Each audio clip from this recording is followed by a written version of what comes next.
안녕하세요.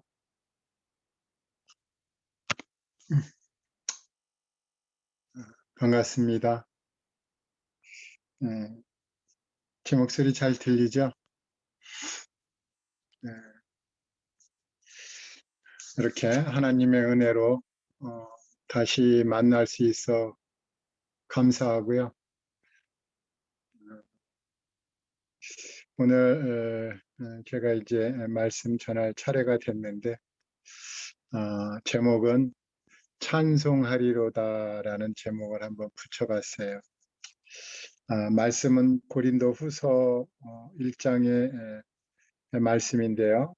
제가 고린도후서 1장 3, 4절 읽고 교제하도록 하겠습니다. 찬송하리로다. 그는 우리 주 예수 그리스도의 하나님이시요 자비의 아버지시요 모든 위로의 하나님이시며 우리의 모든 환난 중에서 우리를 위로하사 우리로 하여금 하나님께 받는 위로로서 모든 환난 중에 있는 자들을 능히 위로하게 하시는 이시로다. 많은 환난이 있는데 어떻게 살고 있는가 하는 이야기를 우리 직원 형제들 모여서 한번 얘기한 적이 있습니다. 환난이 많은데 다들 어떻게 사십니까? 저는 이 사도 바울을 좀 생각을 해봤어요. 사도 바울은 강의 위험도 받았고 강도의 위험과 동족의 위험과 이방인의 위험과 또 시내의 위험과 광야의 위험과 바다의 위험과 거짓 형제 중의 위험이 있고 아주 수많은 어려움을 겪었는데 사도 바울은 어떻게 사셨을까 좀 생각을 해봤어요. 근데 성경을 보니까 찬송하리로다 이런 말씀이 있더라고요. 이 사도 바울은 이 굉장한 이 고난과 환난을 겪었는데 찬송하는 분이셨구나. 그래서 이제 사도행전에도 감옥에 갇혔는데 베드로는 담대함으로 잠을 잤겠지만 사도 바울은 이 찬송을 불렀다고 이제 기록해 놨는데 정말 대단한 분이구나. 이런 엄청난 위험을 우리가 겪었다면 우리는 아마 한쪽 구퉁이에 가서 낙심하고 좌절하고 했을 텐데 사도 바울은 찬송을 불렀다는 이 말씀을 보면서 참 대단한 분이구나라고 생각을 해봤습니다. 저는 오늘 이제 말씀 시간인데요. 간증을 한번 몇 가지 해보도록 하겠습니다. 이 간증이 한 가지가 아니라 여러 가지이기 때문에 내용이 부분 부분으로 쪼개질 수가 있습니다. 그러나 또 다 모아보면 또 한 가지가 될 수가 있죠. 여하튼 제목은 찬송하리로다입니다. 우리 삶 속에서 찬송이 흘러 퍼져나오는 삶이 되기를 바라는 마음으로 정해봤습니다. 저는 오늘 인주라는 곳에 갔습니다. 인주는 어디에 있느냐 하면은 충남 아산 옆에 있거든요. 그 아산 옆에 인주라는 곳이 있는데 장어가 많이 나오는 곳, 그리고 이제 장어 가게가 많은 곳입니다. 제가 장어 먹으러 간 거는 아니고요. 그 인주에 보면 이제 외국인 살피는 한 사람이 있는데 거기 나이지리아 사람 중에 타요라는 분이 있어요. 이 타요는 나이지리아에서 중국으로 갔다가 한국으로 오게 된 축구 선수입니다. 이 축구 선수를 어떻게 만나게 됐는데 그가 지금은 인주에 기거하고 있고 평택 시티즌 FC K4에 이렇게 참 등록돼서 축구 생활을 하고 있습니다. 그래서 이제 만나면은 성경 읽고 교제하고 이제 맛있는 거 사 먹고 이렇게 합니다. 물론 저 혼자 간 게 아니죠. 제가 이게 나이지리아 타요한테 이게 뭐 영어가 잘 돼서 대화하는 것도 아니고 함께하는 몇 형제님들이 있습니다. 그래서 가서 교제를 했는데 오늘은 에베소서 말씀으로 좀 교제를 했습니다. 그래서 에베소서 3장의 말씀인데요. 3장의 말씀 거기에 14절부터 있습니다. 제가 읽어드리겠습니다. 이러함으로 내가 하늘과 땅에 있는 각 족속에게 이름을 주신 아버지 앞에 무릎을 꿇고 비노니 그 영광의 풍성을 따라 그의 성령으로 말미암아 너희 속사람을 능력으로 강건하게 하옵시며 믿음으로 말미암아 그리스도께서 너희 마음에 계시게 하옵시고 너희가 사랑 가운데서 뿌리가 박히고 터가 굳어져서 능히 모든 성도와 함께 지식에 넘치는 그리스도의 사랑을 알아 그 넓이와 길이와 높이와 깊이가 어떠함을 깨달아 하나님의 모든 충만하신 것으로 너희에게 충만하게 하시기를 구하노라. 오늘 타요와 이 말씀으로 교제를 했습니다. 타요는 99년생입니다. 키는 180 이상 되고요. 체격도 아주 좋습니다. 운동, 축구를 하고 있는데 감각이 참 좋은 선수인 것 같습니다. 외국 선수라 그런지 한국 사람들이 패스는 잘 안 해주더라고요. 그래서 열심히 떠야 되는데 앞으로 앞날이 밝습니다. 그래서 오늘 이 말씀으로 교제할 때 여기 내가 하늘과 땅에 있는 각 족속에게 이름을 주신 아버지 앞에 무릎을 꿇고 비노니라는 말씀이 있습니다.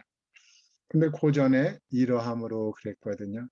그래서 그 13절부터 봐야 되는데 13절에는 이런 말씀이에요. 그러므로 너에게 구하노니 너희를 위한 나의 여러 환난에 대하여 낙심치 말라. 이는 너희의 영광이니라.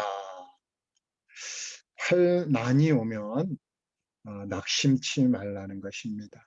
우리 좀 전에도 고린도후서 1장 3, 4절을 통해서 사도 바울께서 수많은 위험을 겪었는데 참 한쪽 구덩이에서 나는 왜 이런가 좌절하지 않고 낙심하지 않고 찬송을 불렀다고 하는데 여기에도 그런 말씀이 있더라고요.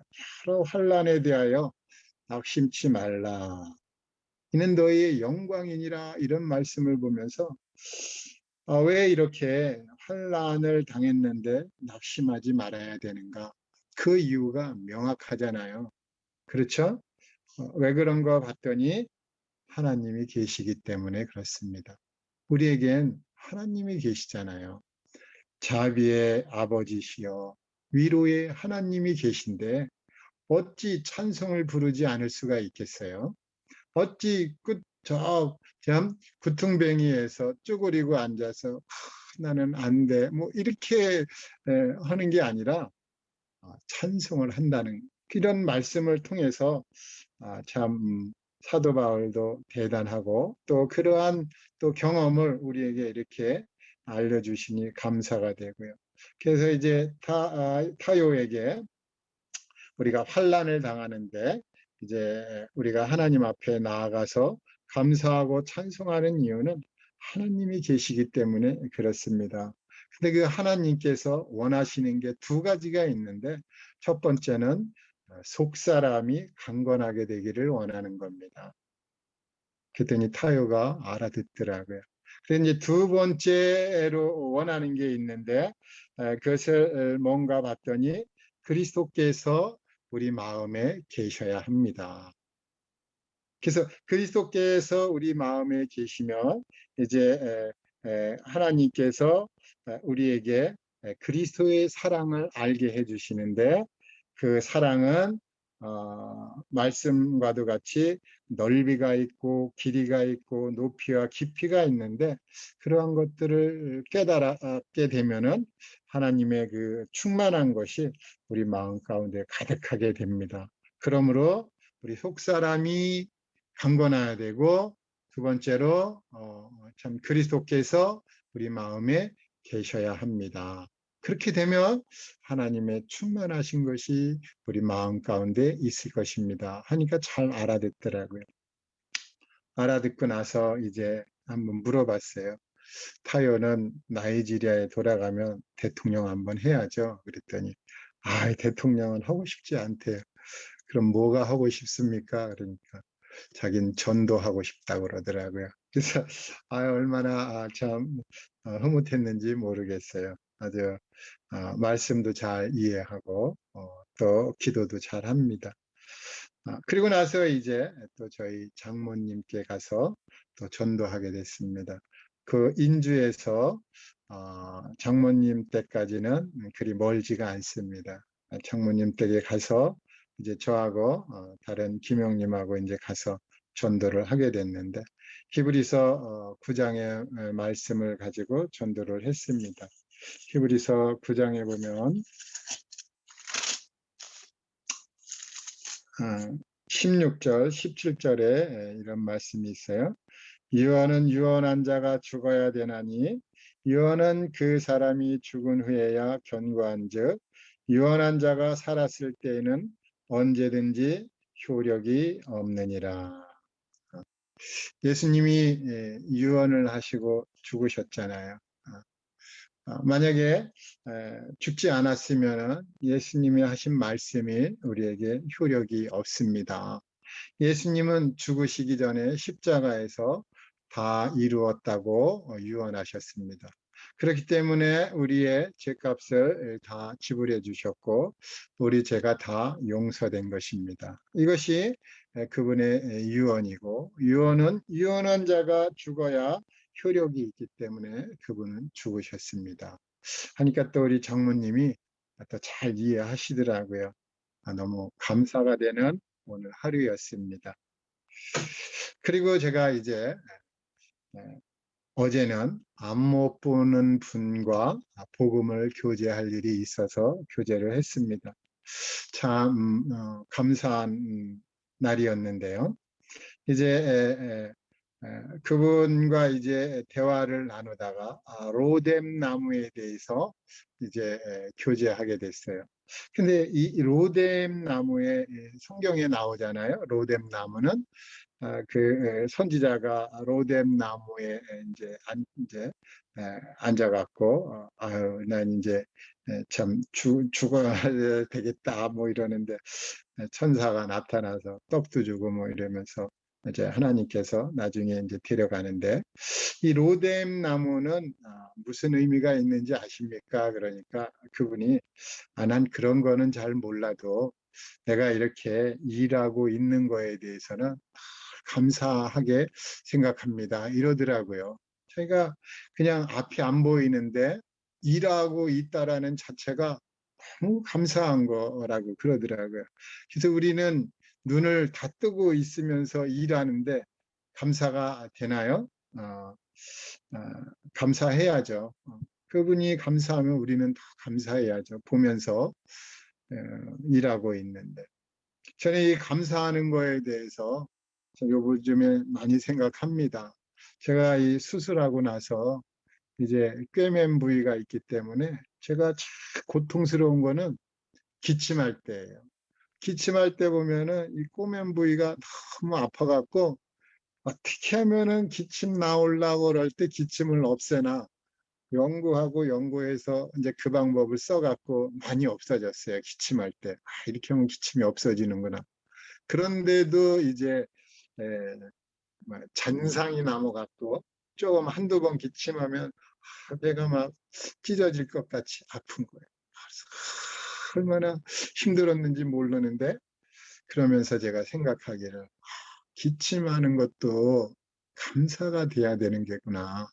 그래서 요즘은 이제 다 나갔고 그냥 큰 소리로 기침하거든요. 하나도 안 아파요. 이거 얼마나 감사한지 모르겠어요. 이 사람이 앞을 못 보는데 일을 하니까 자기는 너무너무 감사하다는 거예요. 그런데 제가 이 로뎀에 대해서, 로뎀 나무에 대해서 물어보니까 이제 잘 모른다고 알려달라고 그러더라고요. 그래서 제가 이렇게 또 여러 군데 찾아보니까 꽃말이 있는 것처럼 이것도 의미가 있는데 겸손이라는 의미가 있습니다. 그러니까 그렇군요 하면서 이제 제가 이렇게 물어보니까 이분도 저한테 물어보는 게 있어요. 성도님들한테도 제가 넌센스 퀴즈입니다. 한번 여쭤보겠습니다. 성경에 나오는 손인데 가장 아름다운 손 두 개가 있다고 합니다. 제가 그래갖고요. 이 뭐 창세기부터 계시록까지 얼른 쭉 생각을 해봤는데 생각이 안 나는 거예요. 성도님도 생각납니까? 성경에 나오는 가장 아름다운 손 두 개. 그게 뭐죠? 그분이 웃으면서 겸손과 공손이라고 그러더라고요. 그래서 제가 한수 배웠습니다. 이랬거든요. 그래서 제가 찾아보니까 겸손은 약 40회 나오고요. 공손은 한 2번 정도 나옵니다. 근데 이 겸손에 대해서 우리 보겠습니다. 우리 이사야서 29장 15절 한번 찾아보겠습니다.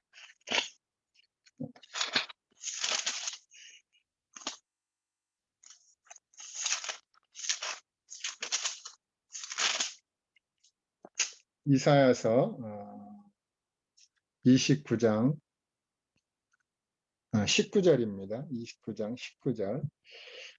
겸손한 자가 여호와를 인하여 기쁨이 더하겠고 사람 중 빈핍한 자가 이스라엘의 거룩하신 자를 인하여 즐거워하리니.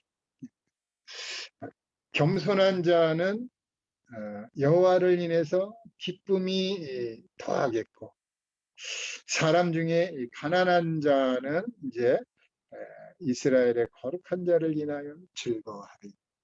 기쁨과 즐거움, 이것이 이제 여호와 하나님으로부터 이제 나오는데 겸손한 자가 여호와를 인해 기쁨이 더해진다.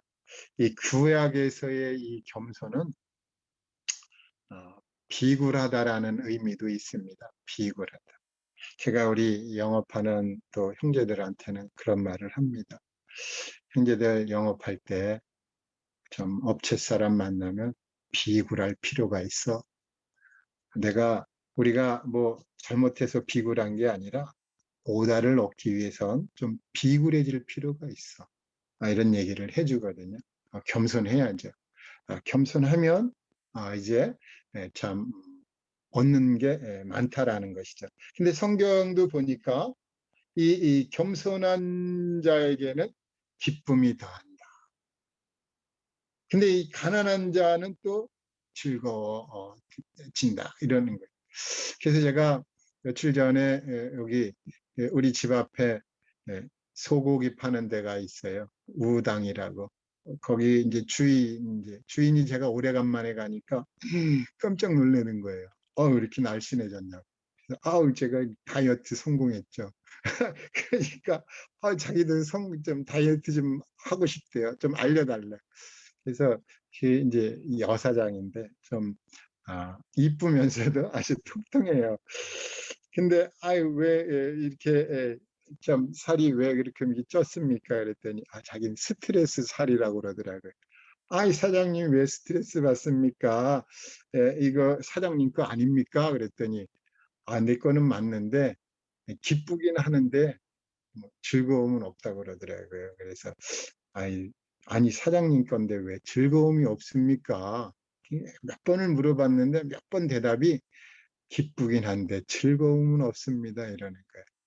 그래서 이 가난한 자는 즐거워하리니 이런 말씀이 있는데 이분이 여기에는 아직 못 미치는가 보다 이렇게 생각을 해봤습니다.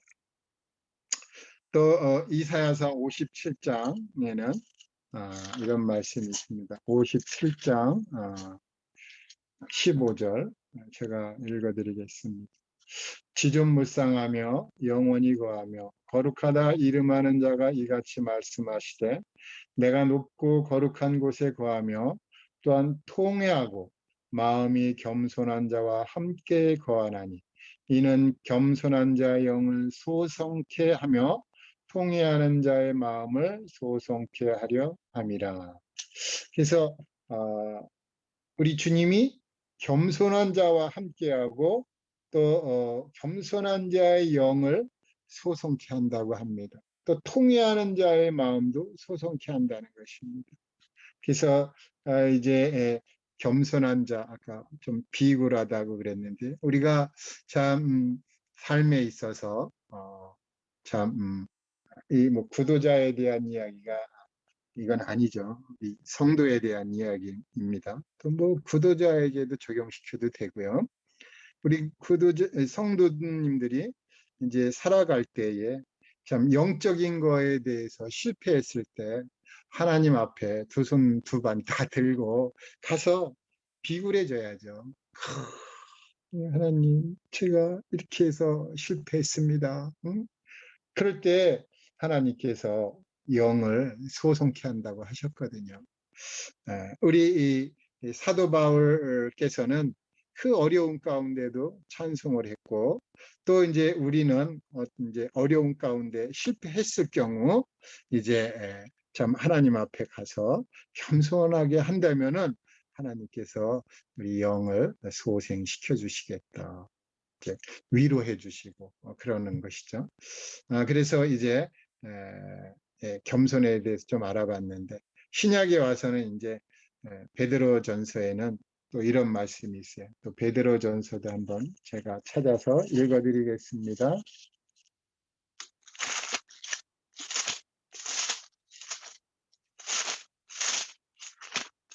베드로 전서 5장 5절입니다. 젊은 자들아, 이와 같이 장로들에게 순복하고 다 서로 겸손으로 허리를 동이라. 하나님이 교만한 자를 대적하시되 겸손한 자들에게는 은혜를 주시느니라.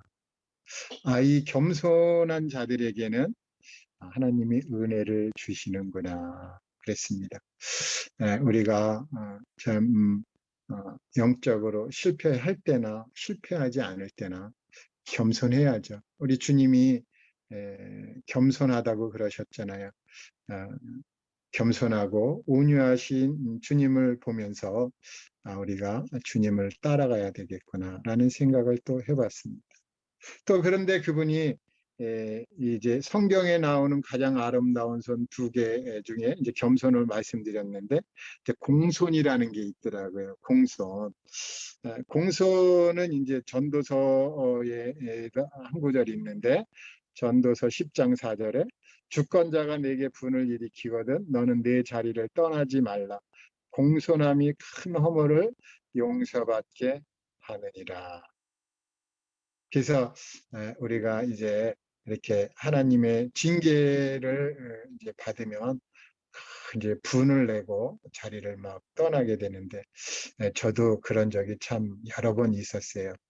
그래갖고 많은 어려움을 당했는데, 이 말씀을 보면서 내가 지난날 잘못한 게 참 많구나. 그래서 참 하나님 앞에 이제 회개하고 또 자백하며 좀 살게 됩니다. 그래서 공손함이 큰 허물을 용서받게 된다고 그랬는데, 이제는 누군가가 나에 대해서 실책하게 된다면은 잘 참고 견디면서 참 그 자리를 떠나지 말아야 되겠다 생각합니다. 그리고 나서 이제 제가 다 들었잖아요. 듣고 나서 이제 요한복음 3장 16절을 알려드렸어요. 하나님이 세상을 이처럼 사랑하사 독생자를 주셨으니 이는 저를 믿는 자마다 멸망하지 않고 영생을 얻게 하려 하심이니라 하면서 제가 멸망에 대해서 교제를 했습니다. 그래서 멸망은 이제 다시는 참 기회를 얻지 못한다는 뜻을 갖고 있는데요. 참 그 예수님이 그러한 멸망하는 자들을 위해서 지옥 갈 자들을 위해서 정말 유언으로 남긴 말씀이 있는데 그게 무엇인지 아십니까? 그러니까 모른다고 그러더라고요. 그러면 우리가 혹시 다음에 또 만나게 된다면 제가 이 예수님이 남기신 유언으로 남기신 그 말씀이 무엇인지를 말씀드리겠습니다. 하고 이제 헤어지게 됐습니다. 그리고 이제 제가 지금 세 번째입니다. 오늘 첫 번째는 오늘 이야기, 두 번째는 어제 이야기, 이제 세 번째는 얼마 전 원자력 병원에서 있었던 일을 말씀드리겠습니다. 제가 원자력 병원은 이제 모임 남원의 한 형님이 이제 소개해서 거기를 가게 됐는데, 좀 큰 병이 생기면은 나도 모르게 이제 원자력을 자꾸 찾게 되더라고요. 그래서 거기가 안전한 것 같고 이제 의사를 신뢰하는 측면이 있었습니다. 근데 요번에 이제 담낭을 제거하는데 시술을 먼저 해서 시술 후에 너무 많은 시간이 지났죠. 근데 지날 수밖에 없었던 것에 중간에 제가 코로나를 이제 걸려갖고 2주를 더 연장하게 됐는데, 이게 튜브를 이제 꽂아놓은 그 부위에 어떤 그 좋지 않은 게 있었던지 복강경으로 해야 할 시술이 이제 참 수술로 바뀌어졌죠. 그래갖고 제가 이제 수술을 하게 돼갖고 이제 기회를 얻게 됐습니다. 시술을 해서는 한 번에 두 번의 기회를 얻었고 수술을 한 후에는 세 번의 기회를 얻었습니다. 무슨 기회를 얻었는지는 이 수술 후에 얻은 세 번의 기회를 통해서 성도님들이 알게 될 것입니다. 첫 번째 기회를 얻게 된 것은 제가 이제 수술을 하고 병실에 이제 누워 있고 이제 참 기계에 의존해서 일어나고 눕고 하고 있는데 간호사를 한번 유심히 봤어요. 근데 한 간호사, 여러 간호사가 삼교대하고 막 이러는데 그 중에 한 간호사가 굉장히 활발하더라고요. 오면은 즐겁게, 너무 즐겁게 일하는 거예요. 꼭 원자력병원 그 창시자 같아요. 아주 즐겁게 일하는 거예요. 네? 뭐 너무 즐거워갖고 제가 자꾸만 쳐다본 거예요. 쳐다보고 있다가 이러면 안 되겠다. 그래서 제가 질문을 하나 했습니다. 간호사님은 활기가 참 넘칩니다. 병실에 들어와서 일하는 것을 보면 나도 이 즐거워집니다. 그런데 간호사님한테 한 가지 부족한 게 있네요. 그랬더니 얼굴이 확 변해요. 처음 들어보는 얘기잖아요. 자기 이렇게 활기차게 일하는데 한 가지가 부족하다니 이게 뭔가. 그래서 이제 뭐냐고 그러더라고요. 그래서 내일 얘기하겠습니다. 이러니까 이제 웃으면서 그냥 가더라고요. 그래서 이제 그 다음 날이 왔어요. 그 다음 날이 이제 돼갖고 그 간호사가 다시 저한테 이제 왔습니다. 와갖고는 뭔지 그게 뭔지 알려달라는 말을 안 하더라고요. 그런데 자꾸 뭐 서성거리고 좀 궁금해하는 것 같아요. 그래서 제가 얼른 알아차리고 알려드렸어요. 간호사님한테 한 가지 부족한 게 있는데 영적인 생명력은 없는 것 같습니다. 그랬더니 이해를 하더라고요. 그래서 하나님과 교제가 없고 성도와의 즐거운 교제가 없고 그래서 이런 얘기를 했더니 그렇다고 그러더라고요. 그래서 이제 더 교제를 하려고 그랬는데 이제 막 이제 뭐 의사도 들어오고 뭐 여러분들이 많이 들어오길래 대화가 중단이 됐고, 그래서 다음 날 이제 올 줄 알고 기다렸는데 이상하게 다른 병실을 간호하는 자리로 가게 되더라고요. 그래서 더 이상 교제는 못하게 됐는데, 여하튼 이렇게 아주 세상 사람이 활기차게 일하고 있더라고요. 마치 앞 못 보는 분이 참 앞을 못 보지만 즐겁게 참 일하는 것과 같이 이 간호사도 자기가 맡은 이 그 간호 업무에 대해서 너무 즐거워하는 거예요. 그래서 참 깨달음을 주고자 했지만 이제 큰 깨달음을 못 준 것 같아요. 그렇지만 훗날에 예수님을 만나게 된다면 혹여나 기억하게 되고, 그러면 그분이 이런 말을 한 게, 그때 이런 말을 한 게 이런 것이었구나라는 것을 알게 되겠죠. 그리고 이제 두 번째 기회를 잡았는데, 그 두 번째 기회는 이제 이 수술하고 나서 배를 이제 대충 이제 꼬맸죠. 그리고 나서 이제 그를 제대로 꼬매기 위해서 주치의가 병실에서 이제 살짝 마취를 하고 꼬맵니다. 그래서 제가 꼬매는 걸 이렇게 봤거든요. 꼬매는 걸 이렇게 봤는데, 아, 이렇게 꼬매는 걸 보면서 제가 그런 이야기를 했어요. 주치 이제 의사예요. 담당 과장 밑에 주치의가 여럿이 있는데, 그 주치의가 이제 꼬맬 때 제가 이랬어요. 아, 의사 선생님이 이렇게 참 제 찢어진 부위를 이렇게 꿰매지만 전부 낫게 하는 것은 하나님입니다.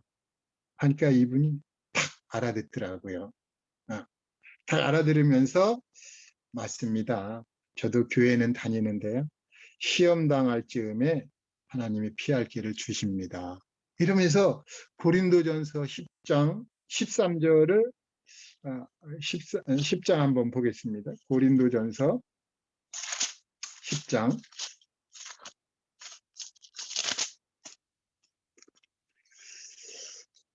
13절 말씀이죠. 사람이 감당할 시험밖에는 너희에게 당한 것이 없나니 오직 하나님은 미쁘사 너희가 감당치 못할 시험 당함을 허락지 아니하시고 시험 당할 즈음에 또한 피할 길을 내사 너희로 능히 감당하게 하시느니라. 아마 이 성경 구절을 암송을 하시는 분도 많으리라 생각합니다. 저는 이 말씀 암송이 잘 안 되더라고요. 그래서 이제 자꾸 보고 또 보고 하는데, 여기 그분이 이 말씀을 하는 거예요. 근데 제가 그 전에 이 다음에 무슨 말씀이 있는가를 또 여러 번 본 적이 있어요. 그래서 제가 얼른 그분한테, 근데 그 말씀 다음에 어떤 말씀이 써 있는지 아십니까? 그러니까 모르겠다고 그러더라고요. 그래서 그 다음 말씀은 이런 말입니다. 그런즉 내 사랑하는 자들아 우상 숭배하는 일을 피하라. 그러니까 그분이 잠깐 멈추더라고요. 우상 숭배하는 일을 피하라. 그러니까 아마 마음에 새겼는지는 모르겠어요. 그런데 사실은 이 우상 숭배하는 일을 피하는 것은 의사만 해야 될 부분이 아니라 아마 우리 모두가 우상 숭배하는 일을 피해야 될 것입니다. 골로새서에 보면은 땅에 있는 지체를 죽이라.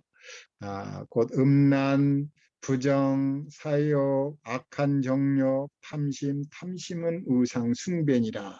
그러면서 이제 탐심과 동일한 음란, 부정, 사욕, 악한 정욕 이러한 것들이 다 탐심과 함께 우상 숭배라는 것을 알려주셨죠. 그리고 이제 우리 주님이 마태복음에서도 하나님과 재물을 겸하여 섬기지 못한다고 말씀해 주셨습니다.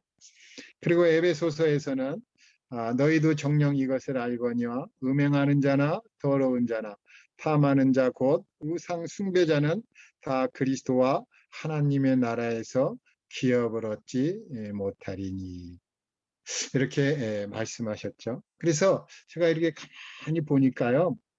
디모데전서 6장의 말씀이 기억이 나더라고요. 이 우상 숭배에 대해서 생각하면서 뭐가 생각났는가 봤더니 돈을 사랑함이 일만하게 뿌리가 되나니 이 말씀이 생각나면서 이 골로새서의 말씀과 에베소서의 말씀을 종합해 보면은 이제 여자라고 딱 나옵니다. 그래서 디모데전서와 이 골로새서, 에베소서를 합치면은 돈과 여자라고 또는 돈과 남자죠. 이렇게 이제 제가 이렇게 보게 됐는데 정말 이 돈을 사랑하고 이성을 사랑하고 이제 결혼하기 전과는 또 틀리겠죠. 또 결혼하기 전에도 음란하게 해서는 안 되겠죠. 그래서 돈과 여자에 빠지게 되면은 이 하나님 나라에서 기업을 얻지 못하는데 정말 그렇구나. 우리 주변에서 이런 것들을 참 많이 경험했으리라 저는 보고 있습니다. 또 이것이 우리에게 주어진 경고인데 우상 숭배하게 되면은 고린도전서 10장에 많은 그 어려움들을 겪은 이스라엘 사람들에 대해서 나오지 않습니까? 애굽에서 참 양의 피로 이제 구원받아서 이제 홍해 바다를 건너서 광야에서 수많은 어려움을 당했는데 죽음도 당했고 아주 그랬는데 그 결론이 우상 숭배라는 것입니다. 우상 숭배는 십계명의 제2계명에도 있는데 이제 우상 숭배를 하게 되면은 하나님 나라에서 기업을 얻지 못하고 이제 물론 구원받지 못한 분들은 이제 지옥에 들어가게 되겠죠. 그리고 이제 이런 교제를 하고 나서 세 번째 기회를 얻게 됐어요. 이 세 번째 이 기회는 제가 이제 태어나는 날입니다. 근데 제가 태어나는 날인데 제 앞에 이제 있던 분이 있어요. 제가 가면은 가능하면 2인실을 가거든요. 왜냐하면은요, 2인실에 가면은 우리 자매가 와서 보호자로 간병하기가 좋거든요. 그래서 2인실을 택했는데 수술하기 전에 아무도 오지 말라 그러더라고요. 어떤 뭐 보호자도 오지 말고 간병인도 세우지 말고 병원에서 다 하니까 그냥 몸만 오래는 거예요. 그래서 제가 이제 그거를 믿고 갔죠. 왜냐하면 복강경 수술하면 3일 만에 태어난다 그러니까 야 이거 뭐 잠깐 있다 가는구나 하고 갔는데 웬걸 8일을 있게 되더라고요. 그래서 이제 8일 동안 이제 보호자 없이 했는데 정말 잘해주더라고요. 제가 일어나기 힘들면 간호사 부르고 또 밥 먹은 거 이렇게 상 갖다 내기 힘들면 또 부르고 이러면은요 다 해주는 거예요. 아무 소리 안 하고. 그래서 제가 어려움 없이 이따 나왔는데 저가 이제 저보다 늦게 들어온 그 사람이 3일 되니까 퇴원하려고 막 이제 준비하고 있어요. 그래서 제가 얼른 가갖고, 아이, 뭐 때문에 이렇게 입원했는데 빨리 퇴원합니까? 그랬더니 담낭을 제거했다고 그러더라고요. 이게 나랑 똑같네요. 그런데 교회는 다니세요? 그랬더니, 교회는 다닌다고 그러더라고요. 그럼 구원 받았어요? 그랬더니, 구원은 못 받았어요. 이러더라고요. 이게 교제가 되잖아요. 그래갖고 제가 얼른 마가복음 1장 15절을 펴서 보여드렸어요. 제가 읽어드리겠습니다. 때가 찼고 하나님 나라가 가까이 왔으니 회개하고 복음을 믿으라. 제가 이 말씀을 너무 좋아해 갖고요. 요즘 전도할 때 거의 100%이 말씀으로 전도해요. 그전에는 주 예수를 믿으라 이 말씀으로 전도를 했는데 지금은 회개하고 복음을 믿으라라고 전도합니다. 왜냐하면 회개가 먼저 일어나야 되거든요. 우리 침례 요한이 침례를 베풀었잖아요. 왜 베풀었는지 성경은 말씀해주고 있어요. 성경을 자세히 읽다 보면은 침례 요한이 침례를 베푼 이유는 침례를 받는 사람들로 하여금 회개케 하기 위해서 침례를 줬다고 기록되어 있더라고요. 그래서 이 침례 요한은 침례를 베푼 이유가 이스라엘 사람들이나 또는 이방인이라 할지라도 침례를 받고자 하는 사람들에게 침례 준 이유가 회개시키려고 그런 거였구나. 예수님도 이 땅에 오셔서 내가 죄인을 부르러 회개시키러 왔노라라고 그랬는데 예수님은 죄인을 불러서 회개시키고 침례 요한은 침례를 베풀면서 침례받는 자들이 회개하게 된다는 것입니다. 그러면은 나는 무엇으로 사람들을 회개시킬까 연구를 했어요. 연구를 했는데 야, 나는 이 관을 들고 다니면서 야, 사람은 죽어. 이러면서 회개시켜야 되나? 그랬더니 이 또 관이 들고 다니면 또 그렇잖아요.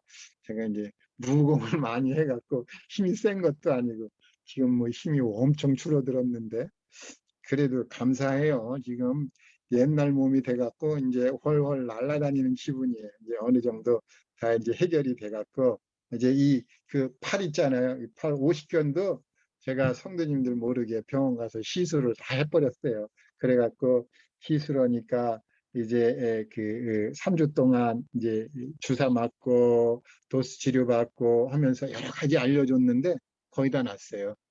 많이 감사하고. 그랬는데 중요한 건 제가 전도할 때 회개를 불러 일으켜야 되잖아요. 근데 뭘로 회개를 불러 일으킬 것인가? 제가 주님처럼 모든 것을 다 알고 그런다면은 전지전능한 능력이 있다면 아무 걱정 없겠지만 저도 연구를 해야 되지 않겠습니까? 사람들 만나면 회개부터 이제 시켜야 되는데 그래서 죄를 깨닫게 하고 이제 회개케 해야 되는데 어떻게 하면 좋을까? 어떻게 하면 좋을까? 그랬더니 이미 제가 이게 보찜 이 가방 있잖아요. 가방 속 안에 들고 다니고 있더라고요. 그래서 그거를 이용하면 되겠구나 해갖고 요즘에 주일날이면은 복음 교제하는 학생들이 많아졌어요. 주님 앞에 감사되는데 첫 번째는 이제 첫날에는 시은이, 혜인이, 미욱이, 연희가 왔는데 그 다음에는 주영이가 이렇게 더해졌어요. 그래서 지금 5명이 이제 복음 교제를 하는데 제 복음 교제는 그 주제는 회개하고 복음을 믿는 것입니다. 학생들이라 할지라도 어리다 할지라도 회개할 부분이 있잖아요. 죄를 다 말하면은요, 다 죄가 있다고 얘기해요.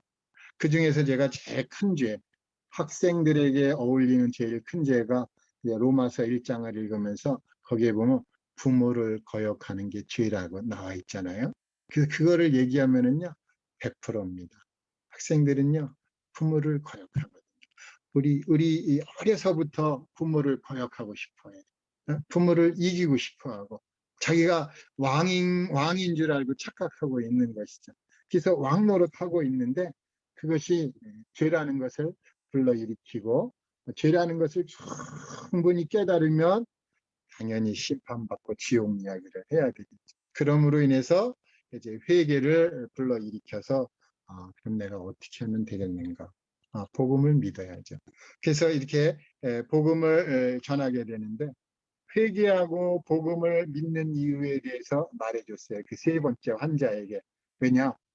하나님 나라에 들어가야 되니까. 하나님 나라가 가까이 왔는데 그 나라에 들어가려면 그냥 들어가면 안 됩니다. 죄 갖고 들어가면 안 돼요. 쫓겨납니다. 그래서 죄를 다 이제 버리고 들어가야 되는데 죄를 버리려면은 회개가 일어나야 됩니다. 그리고 바로 복음을 믿어야 되는데 이렇게 교제를 제가 여기선 짧게 했지만 거기선 좀 길었거든요.